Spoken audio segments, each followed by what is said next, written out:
Opa, bom dia, boa tarde, boa noite. Eu sou o Delphos e fico muito feliz que você tenha se juntado a mim nesse propósito. E hoje nós vamos ler Atos capítulo 19. Paulo em Éfeso.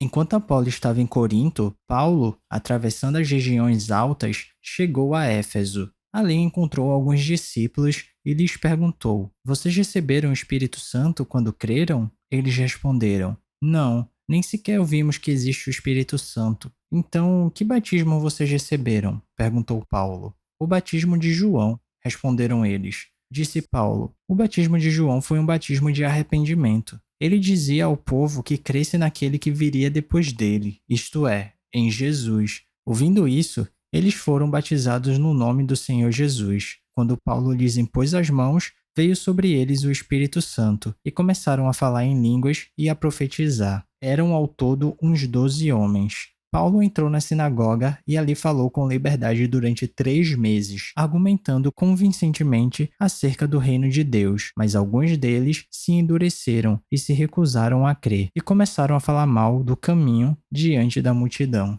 Paulo então afastou-se deles. Tomando consigo os discípulos, passou a ensinar diariamente na escola de Tirano. Isso continuou por 2 anos, de forma que todos os judeus e os gregos que viviam na província da Ásia ouviram a palavra do Senhor. Deus fazia milagres extraordinários por meio de Paulo, de modo que até lençóis e aventais que Paulo usava eram levados e colocados sobre os enfermos. Estes eram curados de suas doenças, e os espíritos malignos saíam deles. Alguns judeus que andavam expulsando espíritos malignos tentaram invocar o nome do Senhor Jesus sobre os endemoniados, dizendo: Em nome de Jesus, a quem Paulo prega, eu ordeno que saiam. Os que estavam fazendo isso eram os 7 filhos de Seva, um dos chefes dos sacerdotes dos judeus. Um dia, o espírito maligno lhe respondeu: Jesus eu conheço, Paulo eu sei quem é, mas vocês quem são? Então o endemoniado saltou sobre eles e os dominou, espancando-os com tamanha violência que eles fugiram da casa nus e feridos.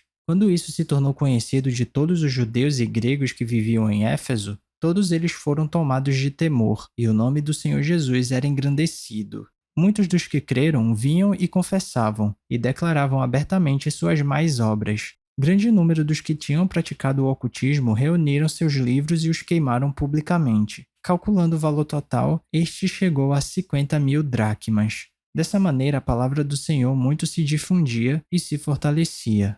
Depois dessas coisas, Paulo decidiu no espírito ir a Jerusalém, passando pela Macedônia e pela Caia. Ele dizia: Depois de haver estado ali, é necessário também que eu vá visitar Roma. Então enviou à Macedônia 2 dos seus auxiliares, Timóteo e Erasto, e permaneceu mais um pouco na província da Ásia. O tumulto em Éfeso. Naquele tempo houve um grande tumulto por causa do caminho. Um ourives chamado Demétrio, que fazia miniaturas de prata do templo de Ártemis e que dava muito lucro aos artífices, reuniu-os com os trabalhadores dessa profissão e disse: Senhores, vocês sabem que temos uma boa fonte de lucro nesta atividade, e estão vendo e ouvindo como este indivíduo, Paulo, está convencendo e desviando grande número de pessoas aqui em Éfeso e em quase toda a província da Ásia. Diz ele que deuses feitos por mãos humanas não são deuses. Não somente há o perigo de nossa profissão perder sua reputação, mas também de o templo da grande deusa Ártemis cair em descrédito e de a própria deusa, adorada em toda a província da Ásia e em todo o mundo, ser destituída de sua majestade divina. Ao ouvirem isso, eles ficaram furiosos e começaram a gritar: Grande é a Ártemis dos Efésios! Em pouco tempo, a cidade toda estava em tumulto. O povo foi às pressas para o teatro, arrastando os companheiros de viagem de Paulo, os macedônios Gaio e Aristarco. Paulo queria apresentar-se à multidão, mas os discípulos não o permitiram. Alguns amigos de Paulo, dentre as autoridades da província, chegaram a mandar-lhe um recado, pedindo-lhe que não se arriscasse a ir ao teatro. A assembleia estava em confusão. Uns gritavam uma coisa, outros gritavam outra. A maior parte do povo nem sabia por que estava ali. Alguns da multidão julgaram que Alexandre era a causa do tumulto, quando os judeus o empurraram para a frente. Ele fez sinal pedindo silêncio, com a intenção de fazer sua defesa diante do povo.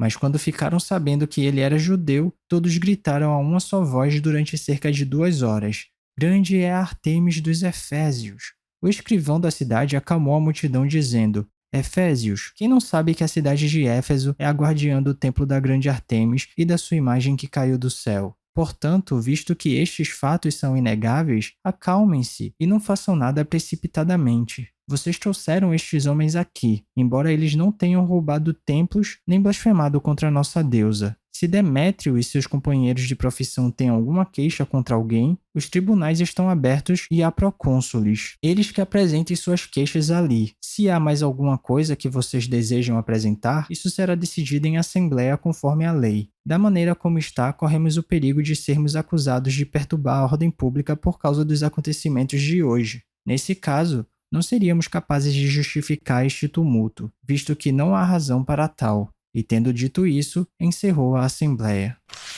E é isso, chegamos ao final da nossa leitura. Eu espero que você tenha gostado. Se alguma coisa soar estranha ou diferente, eu te encorajo a dar uma pesquisada a respeito disso, porque apesar da Bíblia ser um livro muito atual, ela foi escrita numa época e numa cultura diferente da nossa. Então vale a pena dar uma pesquisada para entender melhor os contextos históricos e culturais. Ah, e esse vídeo aqui não é para substituir o devocional não, tá? É só um plus, é só um bônus, é só um incentivo. Continue tendo seu tempo especial com Deus e se alguma palavra tocar seu coração e se você quiser compartilhar comigo aqui nos comentários, fica à vontade que eu vou ficar muito feliz de ler. Não se esquece de ativar as notificações do canal para não perder nenhum vídeo e tamo junto. Cheirinho no coçarão, que Papai do Céu abençoe e até amanhã.